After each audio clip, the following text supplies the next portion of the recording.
Bismillah.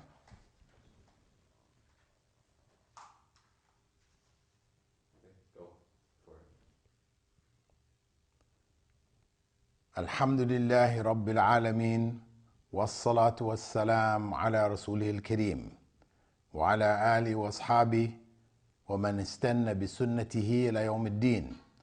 All praise is due to Allah, and may Allah's peace and blessings be on the last Prophet Muhammad sallallahu alayhi wasallam, and on all those who follow the path of righteousness until the last day.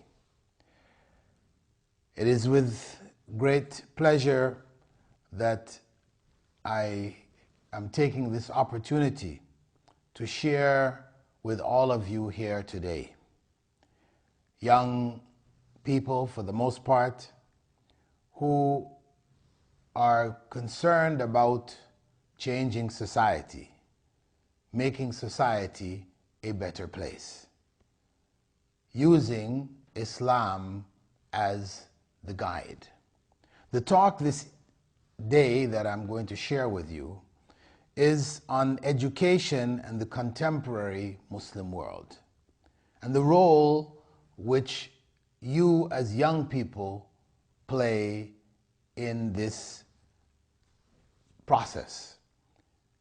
And the key and most important element which you have to participate with and in order for this society, Pakistan, the world, to change into a better place, a place modeled after the guidance which was brought by God to humankind. Now, in order for us to look at education and the contemporary Muslim world, we have to look at history. We have to begin with the legacy which we have inherited. This is the ancient element of the legacy. A legacy which, for the most part, is from the colonial era. What we live today is an extension of the time when the Muslim world was colonized by European warships, entered into our realm, conquered our countries, enslaved our peoples, and stole our wealth. In that period of time, education, as it was perceived by the West, was introduced into our lands. That educational process, which was propagated in the schools, was basically a bipolarized educational system, where religion was one thing, and of course the schools that were set up by the colonial powers were Christian, missionary schools to a large degree. So there was religious teachings taught for certain periods, and then there were the regular modern courses of science, maths, English, etc. So religion was in one corner, and the modern world's necessities were in another corner. And of course, the greatest stress was placed on the modern subjects. This model in the West became a one-sided model when they decided to secularize education, where all religious influence, and this is after now the Renaissance and the struggles that Europe went through after the Dark Ages and struggle between the church and the scientists, etc. They came to a point where it was decided that education should be free from religious influence. So all of the Bible teachings, etc., were removed, and education was secularized. That is the basis from which the textbooks used in the West were created. Over the last 100 years, these books have been completely secularized, and they have been sent into our lands, and they are what are being taught in our schools. Either directly produced in Europe and America, other countries, South Africa, Australia. Either it's directly secularized or indirectly the books are reproduced in our native lands by those who are trained under these secularists. The other legacy is a more ancient legacy, and that is the Islamic legacy. That legacy was science, modern thinking, modern subjects integrated fully with Islamic teachings. Our scientists of the past in Spain, as well as Baghdad, the East and the West, these were centers of learning from which European scientists and scholars came to gain knowledge, modern and advanced knowledge in various fields. Now, what would happen is that the textbooks, which were written by the Muslim scholars of this time, and this would be the period of the Dark Ages for Europe. There was no Dark Ages for the Muslim world. But the scholars of that time, whether writing on optics or medicine or mathematics, you would find in their manuscripts, while discussing certain formula or discoveries of the plant world or the eye or whatever, you would find in the middle of their treatise, where they're explaining these things, they would quote a verse from the Quran. They would say, and Allah said so and so and so and so.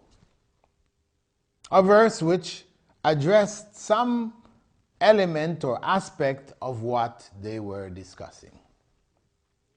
Later on in the treatise you will find, and the Prophet, may God's peace and blessing be upon him, said so and so and so and so. Again, relevant to the topic which they were discussing. And they would discuss, of course, the moral principles that were involved in what they were inventing or what they were exposing as a discovery to the world. They discussed the moral issues that were connected with it because, of course, this is what the Quran and the Sunnah had to offer. So we had these two approaches. One was the bipolar approach, where religion was in one corner and modern courses or sciences were in another corner. And the ancient Islamic way of fully integrating these studies with what we called religious teachings. These were the two models. Of course, what happened is that the Western model became the dominant model. As they ruled our societies, they set up educational institutions. Muslims tried to avoid those institutions because of the process of conversion to Christianity which was taking place. For fear of their children being converted to Christianity, they kept their children away from many of these schools. So in many countries, non-Muslims are the ones who went into, where you had two societies, non-Muslims went more into these fields. They studied, they converted, or they worked directly with them, and they were given the precedence over Muslims. And Muslims at the same time would develop alternative institutions, which came to be known as madrasas, in which religious teachings continued to be taught, Islamic religious teachings. However, these madrasas focused on Arabic and the local languages. Right? They avoided English. So as the society evolved and higher institutions of learning developed, and these institutions were set up by the colonial powers using English or other European languages, those Muslims who were studying in the madrasa system, they fell behind. They were not able to compete, and they weren't able to enter into the higher institutions of learning because they didn't have the local language, the colonizers' language, nor did they have the English language, which had become more and more the most general language used in education around the world. So they fell into the background further and further. So we have the madrasa system, and we have the modern educational institutions that we know today. Now, these modern institutions, we have to look at the product of these modern institutions. You all present here today are among the products. Your parents were products, and your parents' parents were products. And we have to look at the problems which exist in our society today and see whether the educational system is at the root of producing these problems. But before doing that, we do need to also look at the problem of the madrasas. Now, many of you will have gone to the madrasa and studied Quran. Your parents would put you in the madrasa to study Quran, etc. And you've been through, those of you that have been to madrasa, I would say the vast majority of madrasas that you've been through, they abused you as children. You were beaten to learn the Quran and Arabic. So the madrasa, which focused on memorization and wrote memorization by a stick used to knock sense into your head or your body until you would learn, memorize the Quran, or you managed to run away from the madrasa at some point in time. So many students who have gone to madrasas, they are very much turned off. This became the picture of Islam of the mullahs, the sheikhs, the Maulvis, etc., Maulanas. That became more and more something abhorrent, disliked. People shied away from it. You did have people at the same time also who were drawn deeper and deeper into it. Mostly these were the people who were not able to get into the Western institutions, Western-based or designed institutions. They couldn't make the marks, etc. The only option left to them was to go to the madrasas. So in general, those who studied in the madrasas were the worst educationally, intellectually, the worst elements of the society. And they would repeat whatever happened to them as they grew up. The physical abuse which they suffered in the madrasa, they would continue to do it. So that system hasn't changed. It has carried on till our day today. Now the question is, looking at the westernized system, which is what most of you have gone through, and the product that has come from it, if we look at the society today, we will have to say that our societies in general are very corrupt, almost in every country that I've visited in the Muslim world, the youth, the young people, the intellectuals of the society complain of the corruption which exists in society from top to bottom. But one thing we have to see is that the people who have come out of the educational system, these are the people who are acting in a corrupt manner. So where did this corruption come from?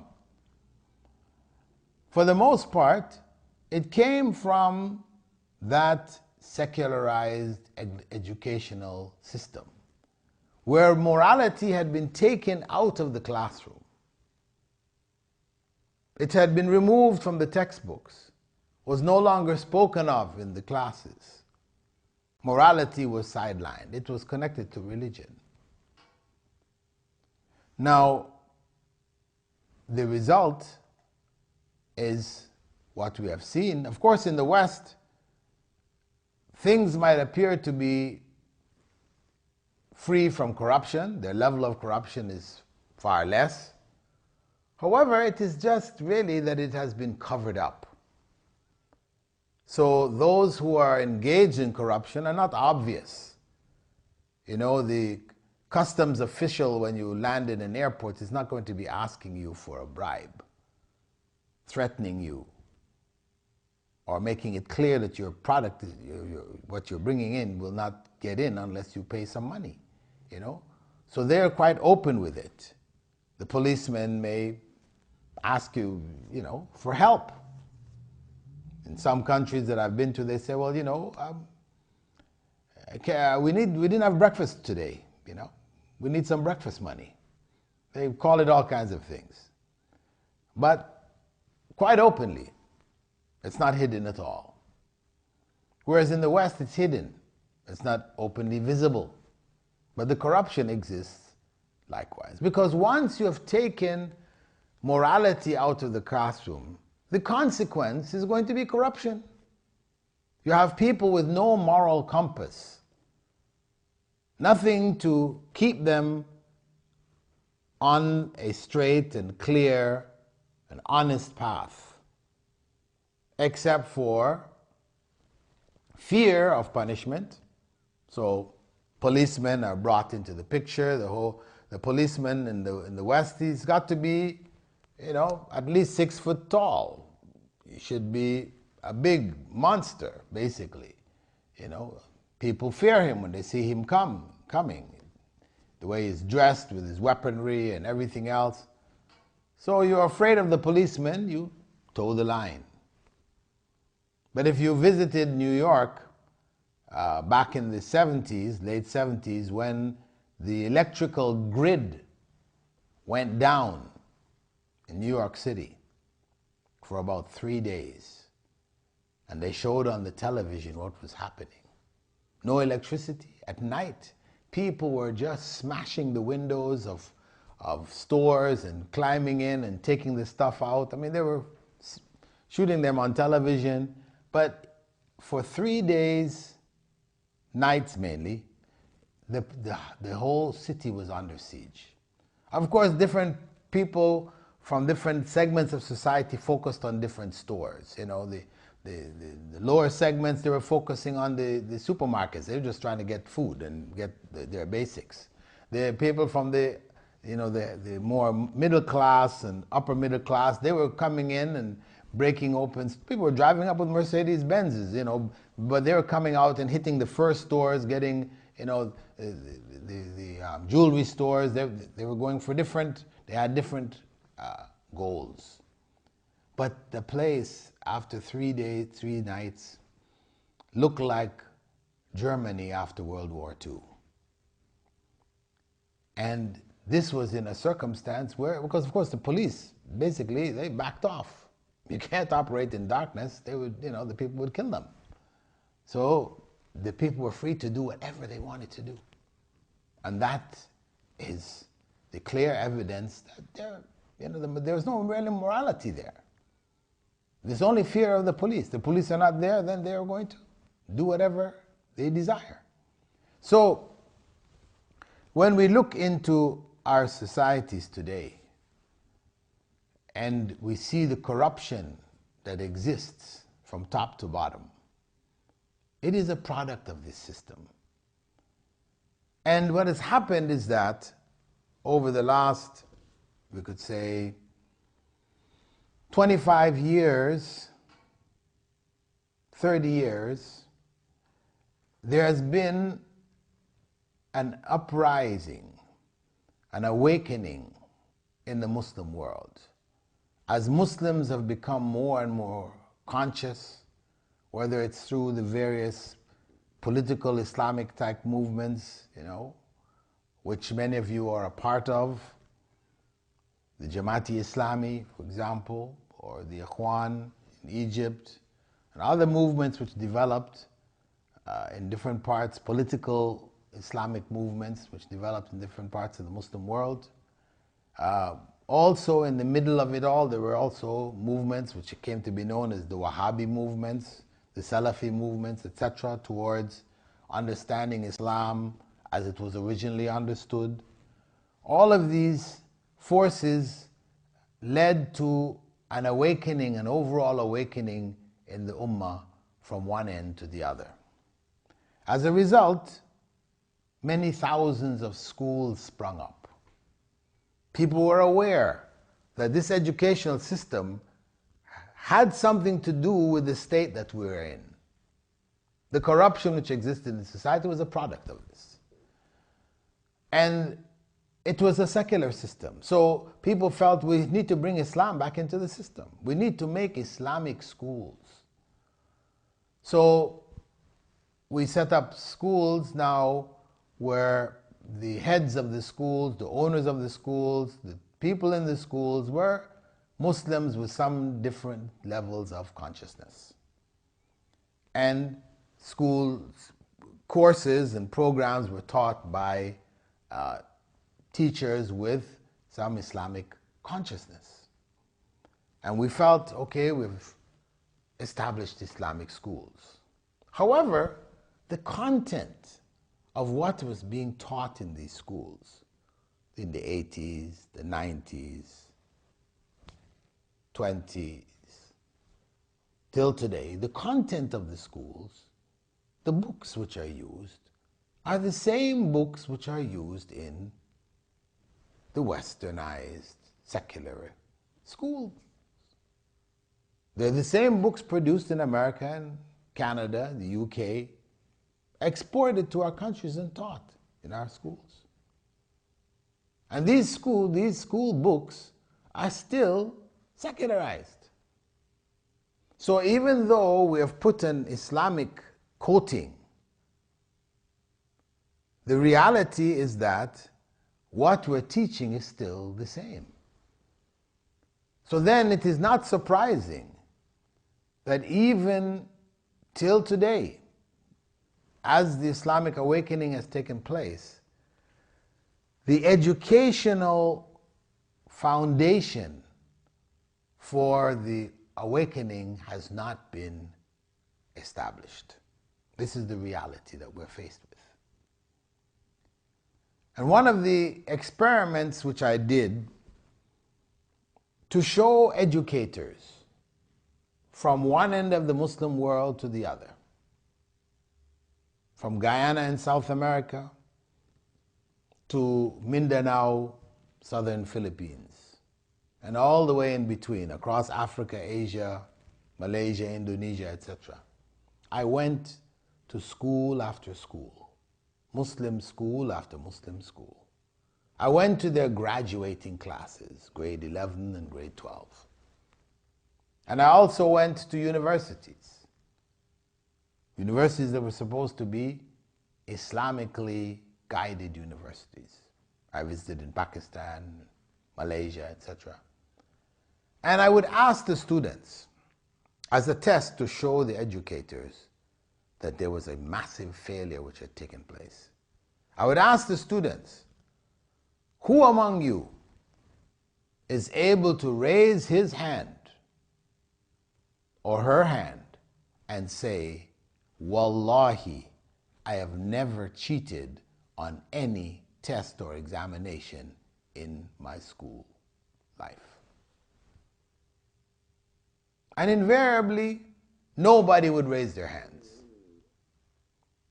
Although we are in Islamic institutions, no hands would rise, or one or two.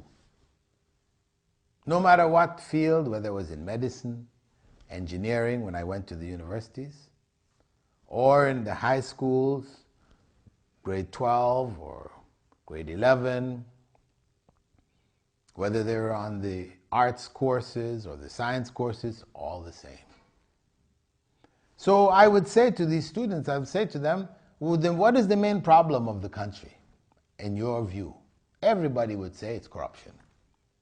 People are bribed, people are paying off, people are cheating, stealing the wealth of the country, etc. All of this corruption is going on. But I would ask them now, if we replace the current educational or governmental system, the people who make up that system, we replace them and put you in the place, make some of you presidents and vice presidents and ministers, principals, etc. Would the situation be any different? Would there be a change? Of course, they would like to think, yes, there would be, but they had to admit they wouldn't, because they would do the same. You know, as some people say, well, some people, when they're asked this question, they say, well, you know, they ate. Now it's our time to eat. So we just keep doing the same thing over and over again. The society can't change, cannot improve. So unless we are able to bring morality back into the classroom, so that at the end of grade 12 we produce a class of students who, when we ask that question, to say, Wallahi, I've never cheated on any test or examination, we will get the majority of the students raising their hands. Until we're able to produce a generation like that, then we're not going to be able to change society.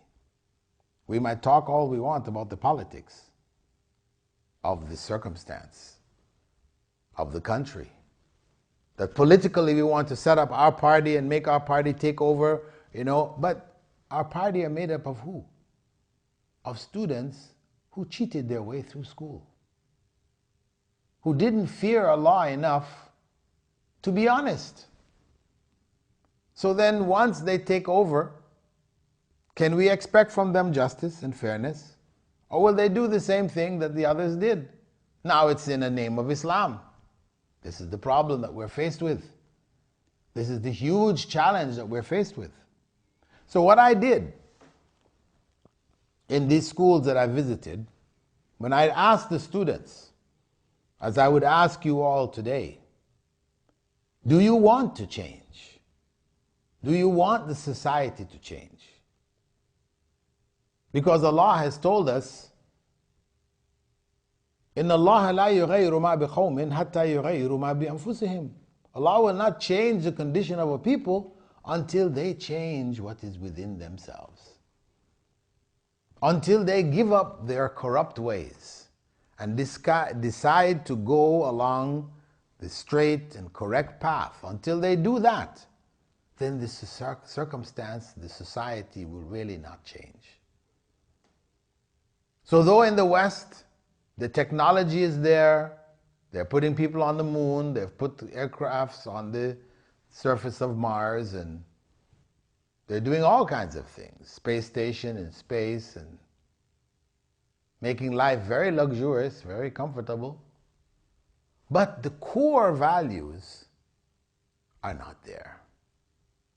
So it's not surprising that you read, you know, as time is passing in America, which is at the peak, at the tip of the pyramid, the top country of Western civilization.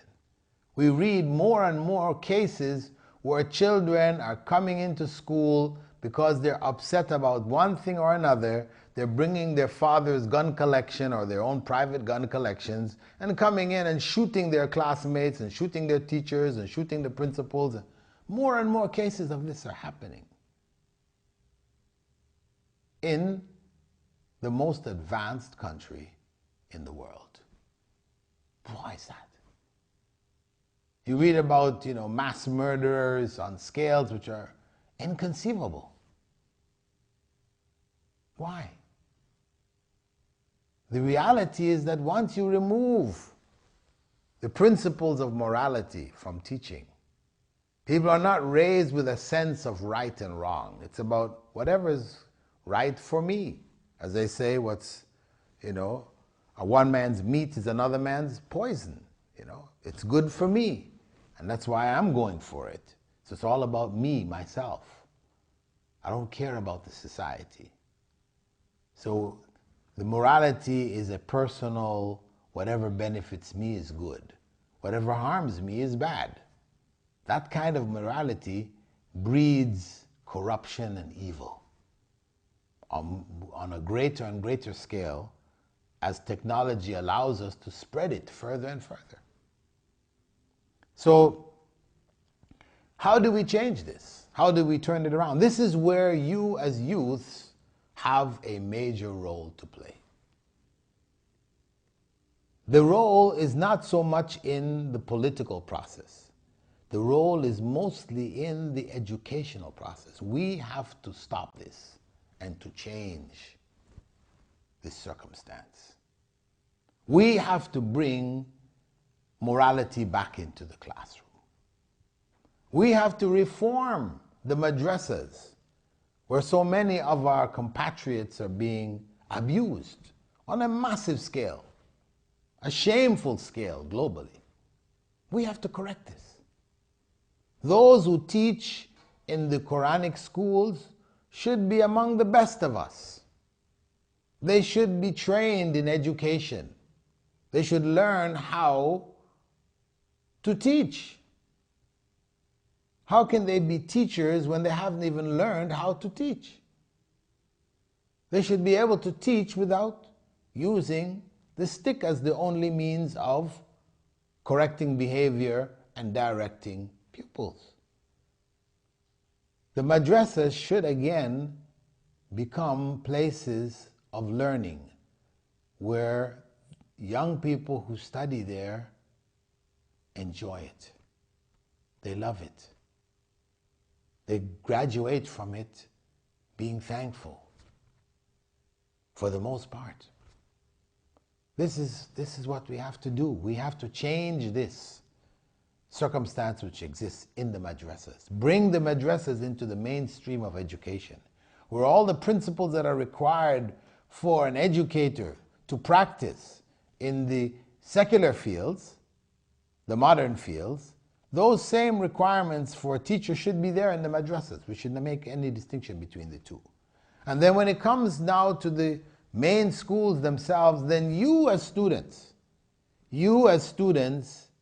need to make a resolution yourself.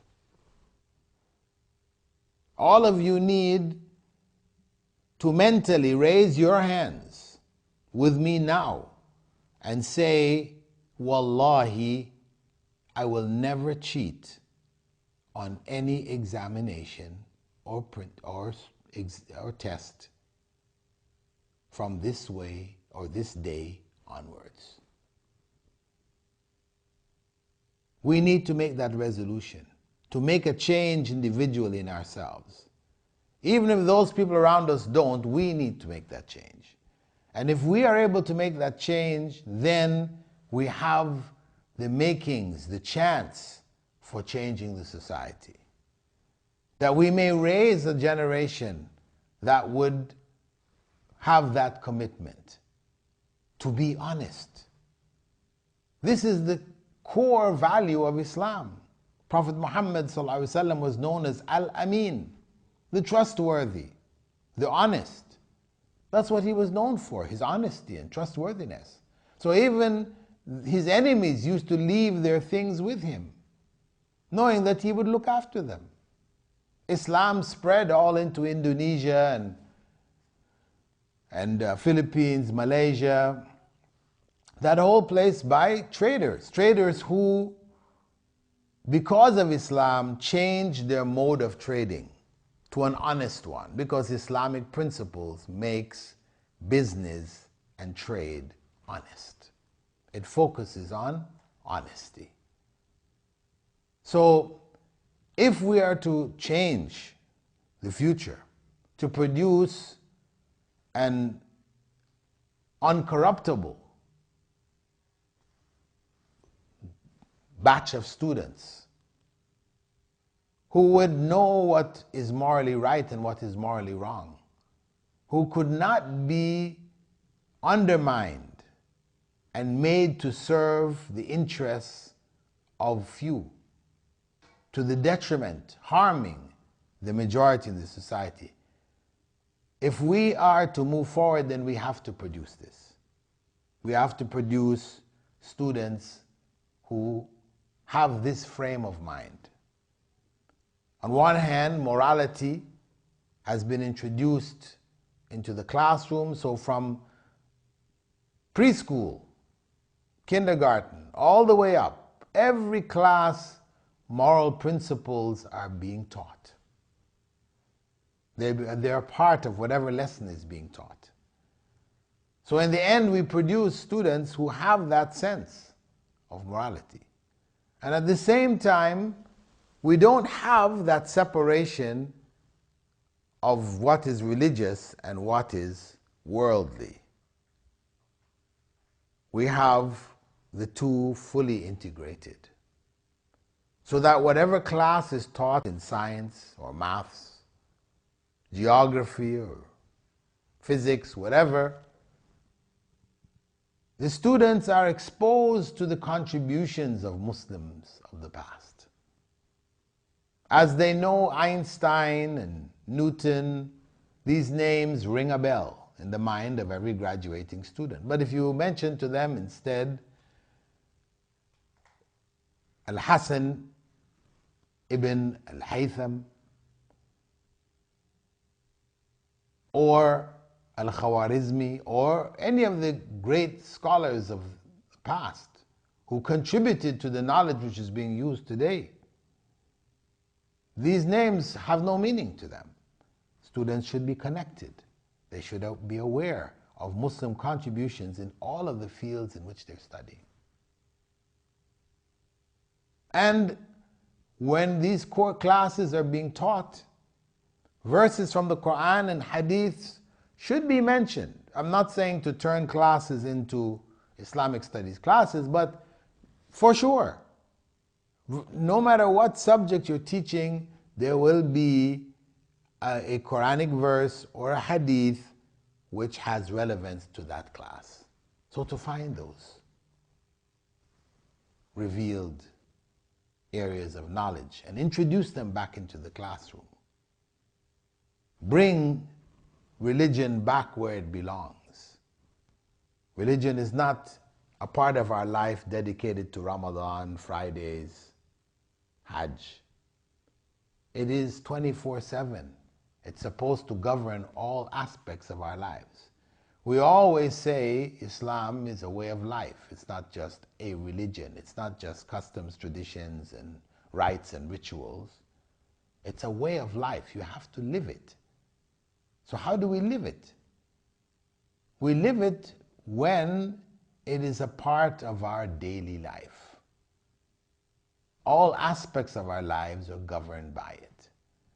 So we have to bring that in through the most basic channel, the educational channel. This is the channel through which we need to bring it back into the society. So our Islamic schools need to expand. We need to have more of them. They need to be integrated. And our students need to learn all of the various fields that are beneficial to human society, to learn, to specialize with an Islamic consciousness. They need to graduate conscious Islamically. So one of the efforts which I have made towards this is the establishment of the Islamic Online University. And there are booths, tables here at the conference where information can be gotten about this university, the Islamic Online University, which began with a course in Sharia. Prior to it, free courses in different areas of Islamic learning. A total student body now of over 250,000 students from over 228 different countries around the world. This university is unique in that it has been made affordable to everyone. It is completely free in terms of the diploma courses, where people want to study any area of fiqh, hadith, tafsir, seerah, aqidah, whatever, they can study them at no cost at all. And for those who want degrees, it's only a pittance, only $60 or $80 per semester.